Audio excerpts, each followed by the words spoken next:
Have you ever felt that tightness in your chest that just won't go away? That pain that seems to follow you, even when you try to smile, work, live? Today, I'm going to show you something that can change all that. This video is about forgiveness, the path to healing the heart, and I promise that if you stay until the end, you will discover a biblical truth that few understand, but which has the power to free your soul once and for all. Some people wake up every day with a broken heart, not for lack of faith, not for lack of will, but because there are wounds that no one sees, hurts that no one understands, and a pain that time insists on not healing. And you keep trying to move on, but this weight won't leave you.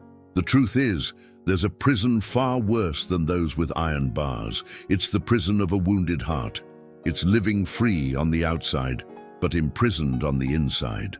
And many people spend their entire lives like this without knowing that there's a key to this freedom. That key has a name: forgiveness, that heals the heart. But wait, before you close this video thinking, I've already tried to forgive and it didn't work, let me tell you something. True forgiveness isn't what you think it is. It's not pretending nothing happened. It's not going back to the person who hurt you.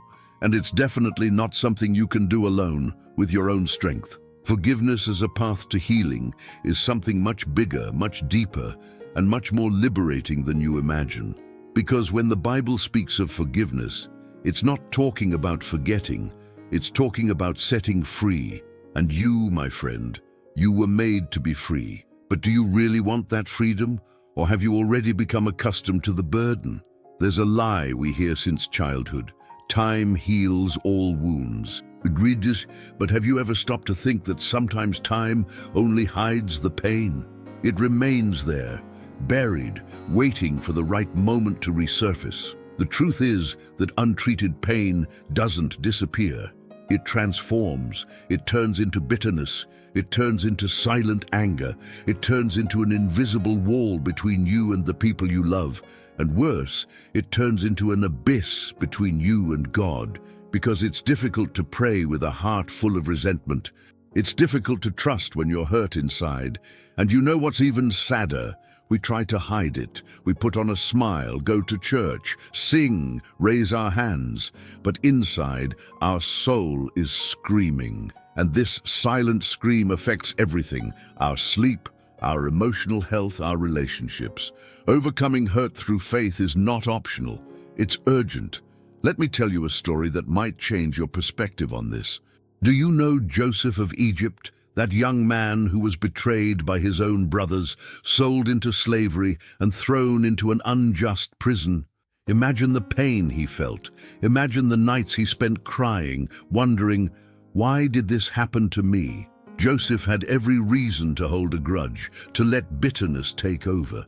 But years later, when he became governor of Egypt and his brothers appeared asking for help, do you know what he did? He wept, but not out of anger.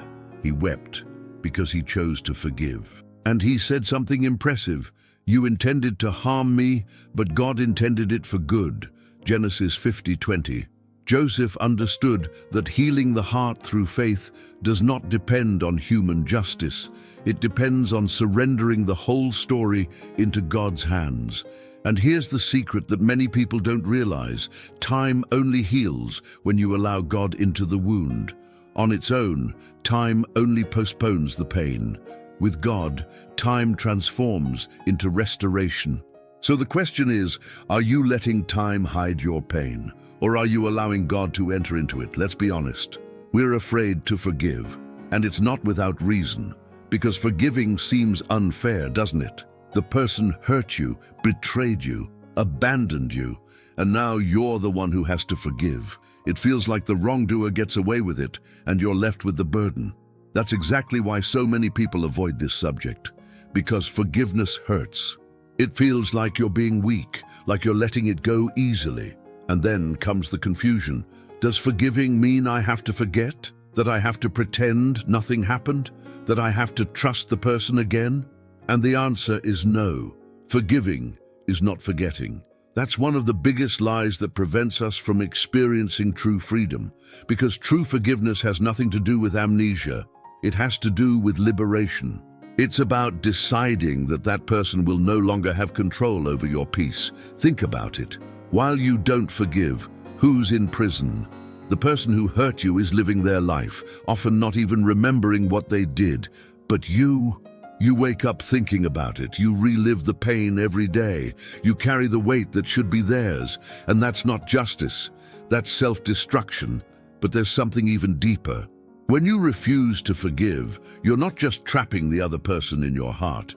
You're trapping yourself. It's like holding a burning ember in your hand, expecting the other person to get burned.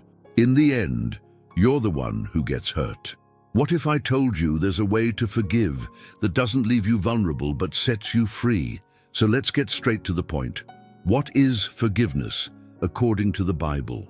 Because the world's definition is one thing, but God's definition is completely different. And when you understand that, everything changes. Forgiveness, according to Jesus, is not a feeling.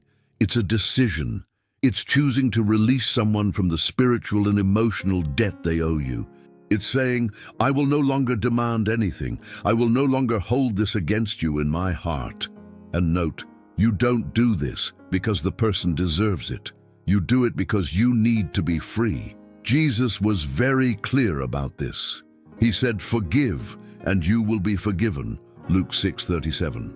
And in the Lord's Prayer, he taught, forgive us our debts, as we also have forgiven our debtors. Matthew 6:12. This is not a suggestion. It is a spiritual principle.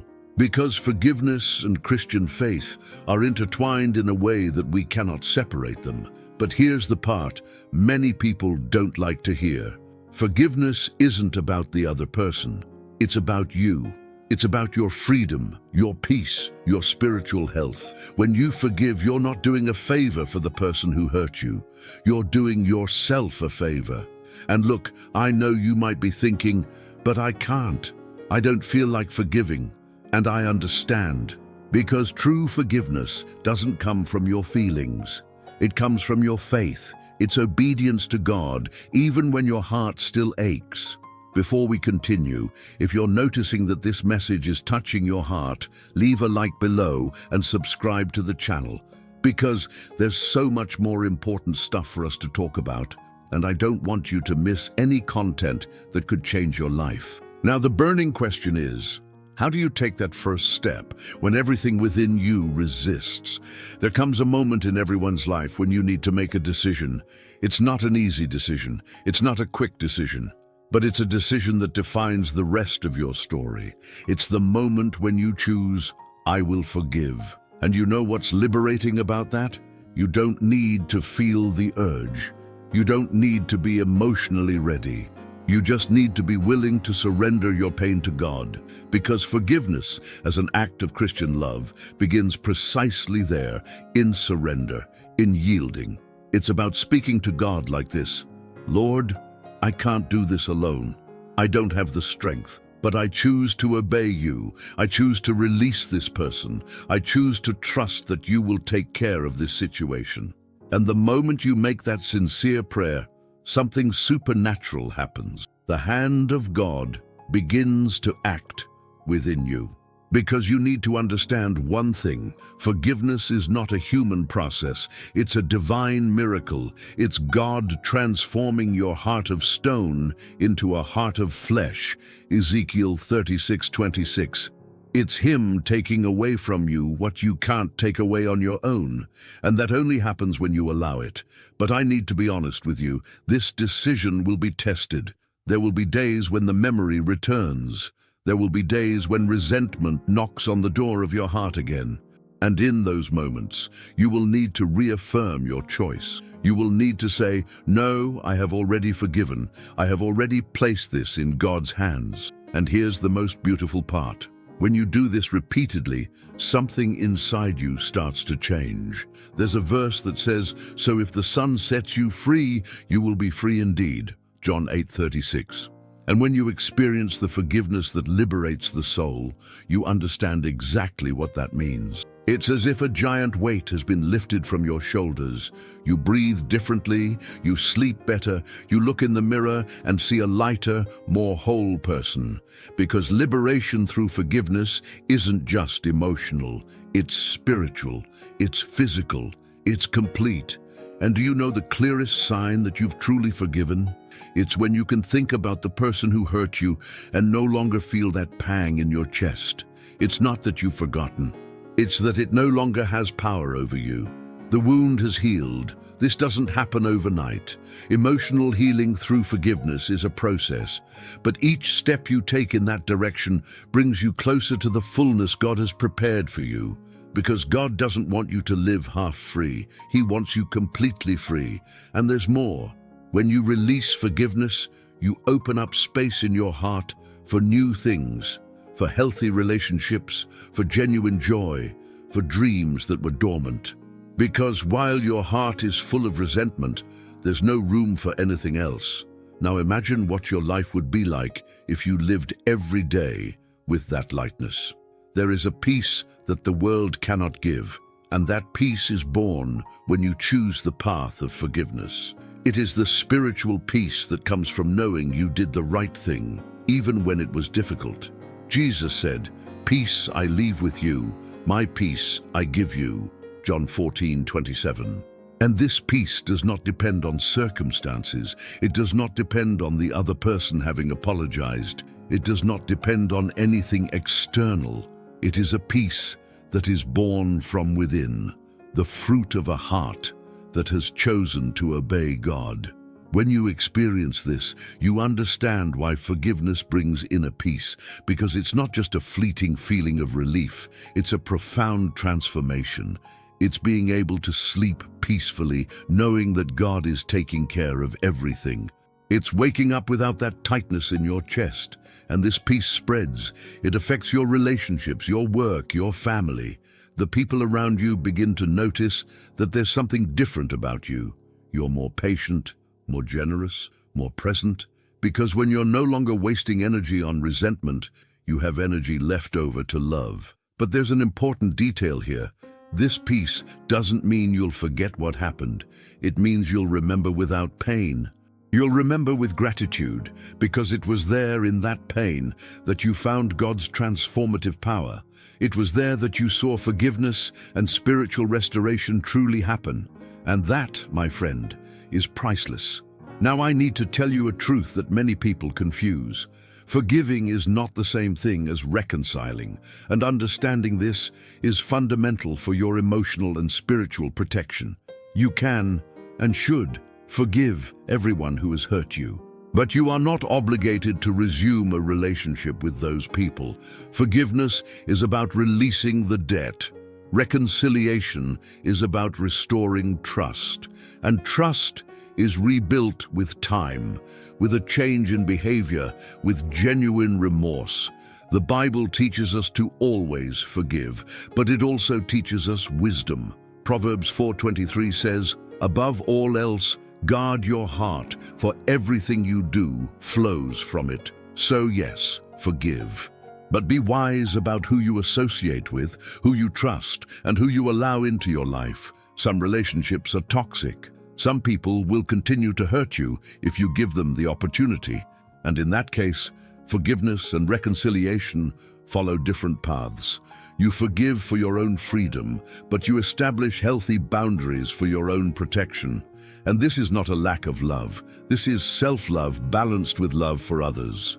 It's understanding that healing emotional wounds with God also involves learning to protect yourself from new wounds. It's spiritual maturity. So don't blame yourself if you forgave, but chose to keep your distance. You can have peace without closeness. When God heals your heart, He doesn't just restore the wound. He restores everything. Your dreams, your faith, your capacity to love, your vision for the future. Because forgiveness that transforms lives is not an endpoint. It's a starting point. Think about how many things you stopped doing, trying and dreaming of because your heart was trapped in past pain. How many opportunities you missed because you couldn't trust again. How many doors God opened that you didn't walk through because you were afraid of getting hurt again. But when healing comes, everything changes. You start dreaming again. You start believing again. You start taking risks again. Because you understand that even if pain comes again, God is with you. And if He healed you once, He can heal you again. You develop a faith that doesn't depend on perfect circumstances. It depends on a perfect God. And there's more. A healed heart has the power to heal other hearts. When you go through this process and come out whole on the other side, you become a living testament to what God can do. And your story becomes an instrument of hope for those who are suffering right now. That is why the Bible says, "Blessed be the God and Father of our Lord Jesus Christ, the Father of mercies and God of all comfort, who comforts us in all our affliction, so that we may be able to comfort those who are in any affliction." 2 Corinthians 1:1-3-4. Your healing is never just for you. It's for everyone who will be touched by your transformed life. And now, after everything we've discussed, the moment has arrived for the most important decision. So we've reached the end of this video, but not the end of your journey. In fact, this could be the beginning of everything. Because now you know, forgiveness that heals the heart is not weakness. It's the greatest demonstration of spiritual strength that exists. I promised at the beginning that I would show you a biblical truth that few understand. And here it is. Forgiveness isn't about the past. It's about the future. When you forgive, you're not rewriting what happened. You're releasing what's yet to happen. You're opening space for God to do new things in your life. Isaiah 43:18-19 says, "Forget the former things. Do not dwell on the past. See, I am doing a new thing. Now it springs up. Do you not perceive it?" And this new thing that God wants to do in you begins when you choose to let go of the past. So today, right now, at this very moment, you have a choice. You can continue carrying this invisible weight in your heart, or you can surrender it to God. You can remain trapped in pain, or you can choose liberation through forgiveness. And I invite you, pray with me now. It doesn't have to be beautiful. It doesn't have to be long. It just needs to be sincere. Talk to God in the way you know how. Give Him that person you need to forgive. Give Him the hurt, the anger, the disappointment, and ask Him to do in you what only He can do. Transform your heart from the inside out. If this message touched your heart, I want to ask you 3 things. First, leave a like below and subscribe to the channel because there's much more powerful content coming and I don't want you to miss anything. Second, share this video with someone you know needs to hear this. It could be the word that changes their life. And third, leave a comment telling me, are you ready to choose inner freedom? Always remember, forgiveness, according to the Bible, is not optional for those who follow Jesus. It is the gateway to a life of peace, healing, and purpose. It's the path to living life to the fullest, the way God always intended. And I will conclude with a verse that summarizes everything we have discussed here. Be kind and compassionate to one another, forgiving each other, just as in Christ God forgave you. Ephesians 4:32. May God bless your healing journey. May He heal every wound in your heart, and may you experience the peace that only comes when we choose to forgive. Until the next video, and remember, you were made to be free.